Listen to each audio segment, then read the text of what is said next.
So we'll start off at the beginning with kind of you giving a little bit of an overview of who you are as an artist and how you got to the place that you're in today. Okay, so my name is BIM, so that's BIM, and it's just a shortened version of my full name. Mhm. Um, and I make what I kind of describe as kind of dramatic retro soul, I guess. And it kind of soul music, R&B music, kind of touches on a little bit, I guess there's a little bit of the 90s in that part. I love soul, I love funk. Those are the kind of things that I've listened to growing up. My favorite artists are people like um, Mary J. Blige, and but I also love Shaka Khan, and I also love Sade. And I love lots of music that's from the 80s and 90s and 70s. Um, so all of that is in the pot. And it's influenced the kind of music I guess I make, and I love to write songs. So I'm really big on the lyrical content and storytelling, and I hope that kind of comes through in the stuff that I make. And I love live instrumentation. So there's if I can get a violin in there, they're going to be in there, and if I can get a Rhodes in there, I'll shoehorn it in.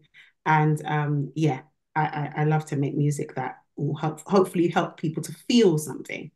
And all the music is about me as a person, and being a woman in this particular position and living in this particular skin and having this experience on the earth, but also it's stories from a myriad of people who are in my life, and just kind of all of that comes out in the music. So there's that. Um, I have worked as a backing vocalist. I think they call it a background artist sometimes to make it sound better, but it's a BV. We're behind, and I've worked for some of the best in the industry. So I've sung for people like Duran Duran or Pet Shop Boys. I've sung for I sing for Bastille at the moment, Gabriel's, Dave, Stormzy, Dua Lipa, all those different people are all on my CV. I sung for live music on their recordings, etc. So I'm used to it from that end. But now I'm kind of concentrating on my music. And yeah, that's kind of how I've got to where I am. Yeah. And was it music that your parents had in the house? Because you've just said such a great variety of artists that have inspired you. And I know that you've got a strong gospel influence as well, and you've got ties to that as well. Is this all coming from like a childhood, your parents loved music? My parents loved music, but I don't think they didn't love music in the way I guess that some people do, where there was like a massive record collection or anything like that. But my parents really did enjoy music. My dad would play Michael Jackson's Off the Wall album. Um, if he ever dropped me off to school, he would definitely, that was his favorite album. Um, and so he would always play that. Mhm. Uh, we'd sing along to that. My mum was a big fan of Sade and Tammy Wynette. So I had a lot of country Ah, music going on. yeah. And she loved, the big vocalists and so on. And I had a lot of gospel going on. I was in church choirs and things like that. So it really was a mixture of all of that. Um, and I think it's one of those things that you listen to a lot of things, you don't realize what's influenced you until you have to make music. And Hmm. then you hear certain sounds in there, and then you're like, okay, I recognize where that came from.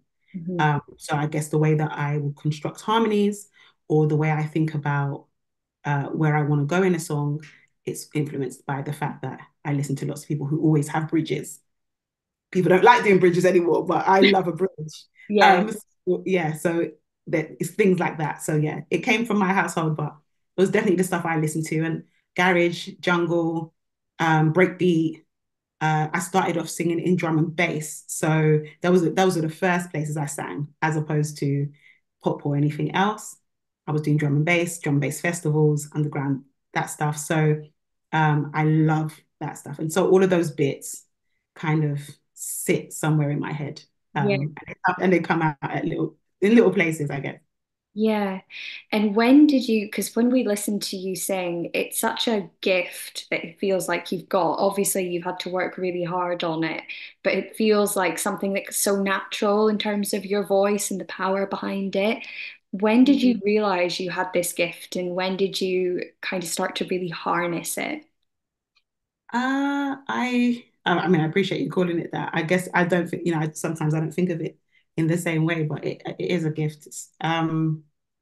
I I've always sung. I think singers always say that they've always sung. So Mm. I've been told that when I was a kid, I was always singing, I was always humming. I didn't really consider it um, as something for myself till quite late on. I didn't study music. I didn't go to school for that. I don't have a degree in music or anything like that. So I've never studied it formally. Hmm. And so it was quite late when I kind of decided that it's something that I would love to do. It's not something, I don't come from a family of musicians or singers or anything else. Right. There are no other musicians or singers who've done it professionally in my family. So it's not something I saw as an example. Um, but yeah, later on, I kind of was like, I think that this might work. I'm going to try. And so I started trying, and then someone let me know there was an audition for like a drum and bass, one of the pioneers of drum and bass. He was looking for vocalists. And they told me about that because they were singing for dance people. I was like, okay, cool. And they said, I was like, well, I think I missed the audition. They said, send us a voice note. And basically, I sent a voice note and they booked me. And I've never worked a normal job since. So, so Wow. that's so that's what happened. So that's what happened. So it was, I fell into it almost, but I had been singing in choirs and um, I take 3 days off from like a normal job, my normal job, and I'd go and sing for someone for 3 days and then come back Yeah. and get back to my normal job, and like no one knew what I did. So yeah, I was just like, did you need 3 days off? Like, yeah, I just need 3 days off, have a rest. No questions asked. No questions asked, and go and sing somewhere and then come back. So yeah, I kind of got into it in an unusual way. Yeah. Um, yeah, but it's kind of paid off. And it's so interesting you said drum and bass because one of the questions I had was you're so genre bending, I think, and you've been such a front and center feature for a lot of these sort of dance records Mm, that have become like a forefront of your catalog when you go into the streaming services and things like mm. that. Whereas your solo release was much more tapping into that R&B soulful sound. Did you always see yourself as an artist that wasn't put in a box or could kind of straddle between all these different areas? I don't think that I initially thought about it in that way. I think naturally my voice lends itself to house music, which is the genre of dance that you can kind of see a lot on my Spotify and so on. And I love house music. And I think for a lot of the things that I'm doing, I'm gravitating towards making things that I love and that I enjoy. So I do love drum and bass, and so I'm on High Contrasts album. And I do love a lot of alt pop, and indie is big for me. I do enjoy it. So I have no problem being with Bastille on their album. Yeah. So it's kind of, if I enjoy it and I'm happy with how my voice sits in that place and I love the song and so on, then I feel like as if genre is a little bit of a um we've kind of moved out of that phase. I don't really feel like as if anybody sits neatly in a genre anymore. Mhm. Even, if yeah, it can be a guitar band, but you'll hear the elements of funk in there, you'll hear the elements of R&B. They may not be in sitting in R&B in the categories, Mhm. but there's elements, and we're always borrowing elements because you kind of pick from what you love, and you are a kind of composite of everything you listen to. Mm. And I think I'm no different. In terms of with what I'm doing, I will always, if I'm doing something solo, it's just a natural leaning for me. I will always go towards more soul based. It's going to be more R&B. It it kind of swings between other genres and picks bits. But Hmm. as a solo artist, I feel that's where I kind of sit mostly. But yeah, I will continue to do all the bits that I love, and I'm kind of maneuvering how that all sits together. But the hope is that, the catalogue eventually will be more R&B, soul, and more of myself rather than other genres. Yes, yeah, definitely. And while we were touching on your release, your solo release, Beauty and Chaos, it was so peaceful, poetic, and soulful. And when you're speaking about Sade and Mary J. Blige, it completely makes sense in how you've sort of channeled that, I think. But one of the tracks, and it's not even a track really that I love in the album, is The Knowledge, where you're pulling these people together, these women who are speaking about times that they've realized the person is the one, or conversely, is not the one for them. Yeah, yeah. Um, is that kind of how you go about writing records? Is it taking bits and pieces from family, friends, stories, or and why did you include that? I think it was I had kind of I'd written a few different tracks, and I kind of wanted to have on that whole body of work. It was really about what it's like to be a woman at that kind of in that kind of space, Mm. where and how, if you just kind of getting very comfortable in your own skin, kind of becoming your own muse, taking your own kind of path, carving what you think is good for you. And so it kind of was a natural lean because with OTR on the regular, which was the first single that I released, it was, and that's what I think the knowledge comes before, I think, but it was that idea of having somebody who's like all encompassing in your, and you want to take over their brain and you want them to think of you all the time. And that kind of really, that kind of the first kind of flight of love, that kind of thing. Okay, is this something good? Is this not? And I just was really thinking to myself, okay, I've written this or I've started writing this. How do people know if they're going to bother to go any further? And, I kind of asked a couple of people, I just kind of sent it out. And I was just like, well, this is what I'm doing. If you just send me a voice note, what you think. And then everything came back and it made me laugh. So I was just like, well, I'm gonna put these all together. It ended up being much longer than I thought it was gonna be because it ends up sounding like it's gonna be a track. Um, but yeah, people just had so many funny stories, and it's just I just thought it's just one of those things where I didn't want it to be just my voice Hmm. and it's my idea. And when I'm writing something, a lot of it can come from my point of view. But I do borrow from I'm sometimes thinking of, okay, this is what I think about it. What if I thought about it from the opposite person's Right. Hmm. viewpoint? Or what's it like to look at it from someone who hasn't got some of the knowledge I have or has much more knowledge than I have? I'm always trying to look at it from a different angle because I think that's what makes songs interesting. Yeah. Um, and that is the storytelling within that. So I'm always trying to borrow from that. And that was kind of an example for me of, okay, we can be having the same experience, but it can be completely different. So, all of them were talking about, I think there's a bunch of them talking about, like a first date, Yeah. um, Red and how flag. they knew. And there was a whole bunch of people who were just like, well, once he wasn't even willing to pay the bill, or he paid with a voucher or something, I just knew it wasn't going to work. So it's just that idea of we're all having the same kind of experience. We're all living the same life, Yeah. essentially, but we're at slightly different stages of the same things. And I just thought it was just like a light-hearted way of kind of showing that. It's true. And as women, we all have those experiences. That's something no matter where you are in the world or Mm. kind of what background you come from, we all have those sort of experiences, right? And that's what makes music feel so good. It's such a unionizing thing. Yeah. So it's like a universal kind of experience. Um, and yeah, I thought it would be a way of just kind of showing the different ideas of what one situation can be. So a light-hearted way of doing it.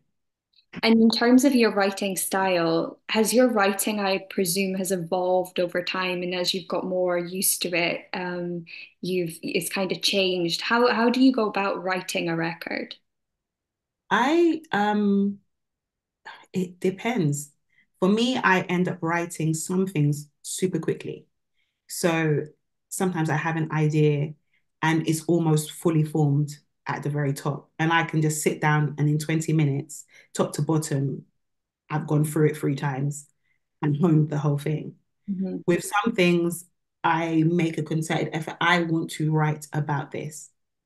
So in my head, for instance, with cinematic, I wanted to write about that kind of cinematic love, experiencing the kind of love that would make you want to, that made you feel like you were in the movies.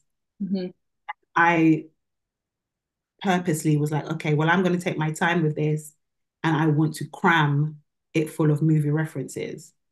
So I sat down, I think that took me, it was over the course of probably about 3 days of just going back and forth with it and being like, okay, what does that feel like? What does that bit feel like? How does that feel? What film's that? And just doing that, that was quite analytical because I had that in my mind. But for a lot of things, it will be just I get a verse or I get a chorus or I hear something and that makes me think of something else. I would then just kind of go somewhere, record that on my phone, come back to it. And if it still speaks to me, then I'll start writing around it and then recording bits of it.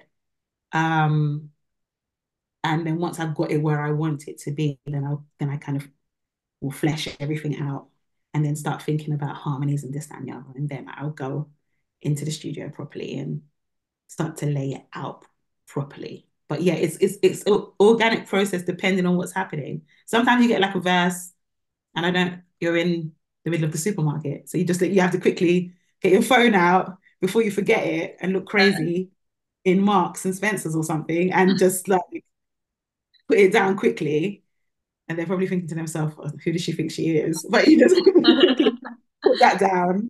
And then when you get back in your car or whatever, then you can kind of sing it out and kind of flesh it out. And it really depends. Sometimes you hear a beat and then, or you hear like, I don't know, you just hear like a little bit of something. I can hear like a little bit of a violin piece. And then it just makes me think of certain things. I start writing that down or just record it, and then it kind of evolves from there. And then it will sound nothing like the original piece, but that's where it kicks off from. So Hmm. And in terms of what you write about thematically, I want to just touch on, it was a little while ago, but I still remember. So it's a visual that really still sticks with me that I remember seeing. And can you speak a little bit about the importance that you feel to speak about your experiences as a Black woman, and growing up Black in Britain and kind of how that all came about? I think that the funny thing about being considered other or a minority is that whether you really want to take it on or not, your existence in certain spaces is always political. It's always a topic. And for us living in that skin, it is not really about wanting to be a topic. It's about just literally wanting to exist and carry on about your day. And so there's this kind of added burden of sorts that you're always tussling with, you're always having to accommodate for or consider. And I think that experience is very different depending on where you live. So the experience, I mean, I wouldn't like to, I wouldn't like to speak to what it's like to be Asian or so on. I wouldn't like to speak on that behalf. But for to be Black in Britain is very different than being Black in America. Mm. Our experience is different. The history is different. and the way that we navigate the systems within the country are different. So I think our experiences warrant uh, a discourse. They warrant being able to have their own little space on the shelf of art and music and poetry, etc. Because it's a different experience, just like with anybody. And so for me, I it's not everybody's bag, and I completely understand. Um, but for me, it's important for me to articulate certain things and be able to process them, sometimes via music.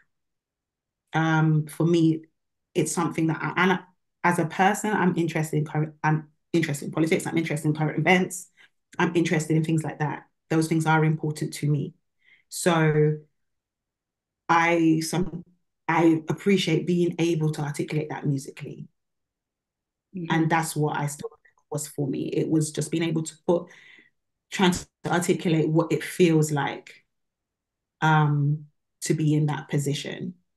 And that's something I will always continue to do because it's a part of me. And I feel like when you're making music authentically, whether you want to or not, some of you just it ends up slipping into it. Hmm. Um, and yeah, that's what that is.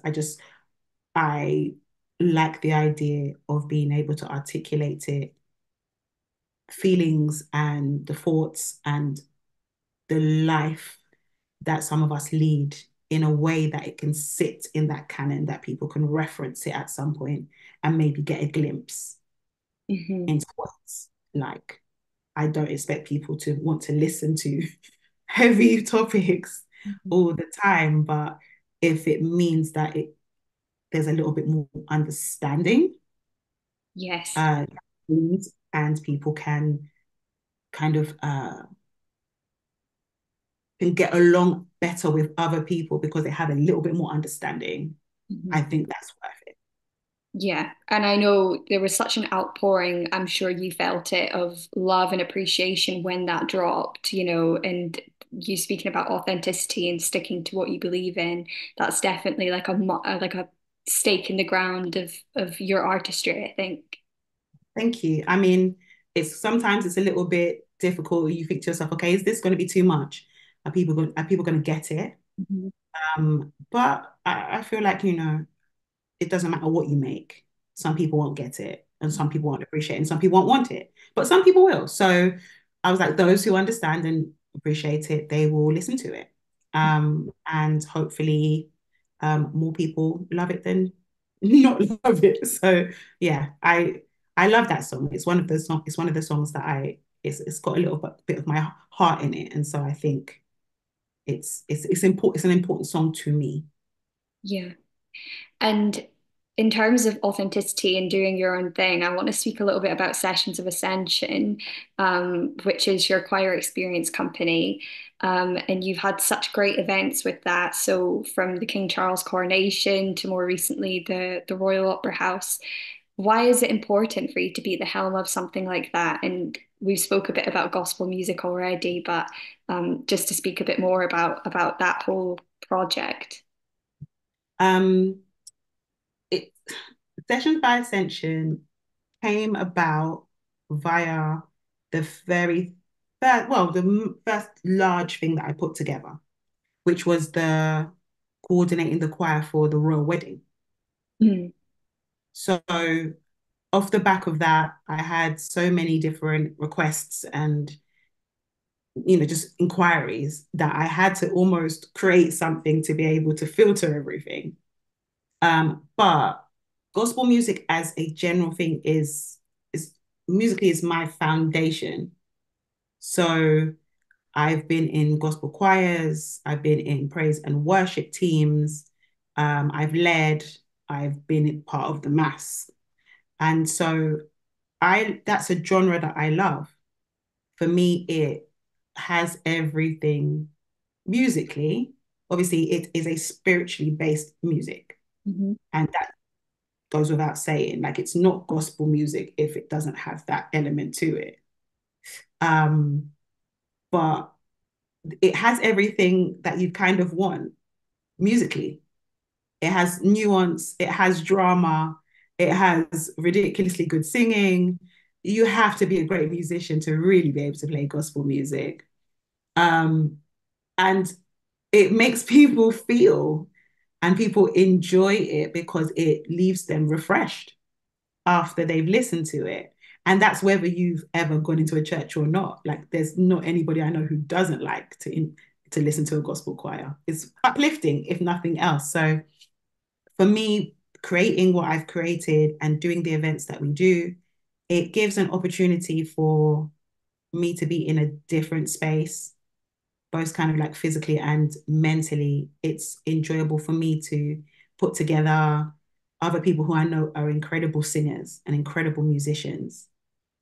And, we create a lot of bespoke arrangements and so on. So it's like every single time it's stretching our skills and being able to create something really beautiful for people who are either celebrating or just, enjoying life in one way or another.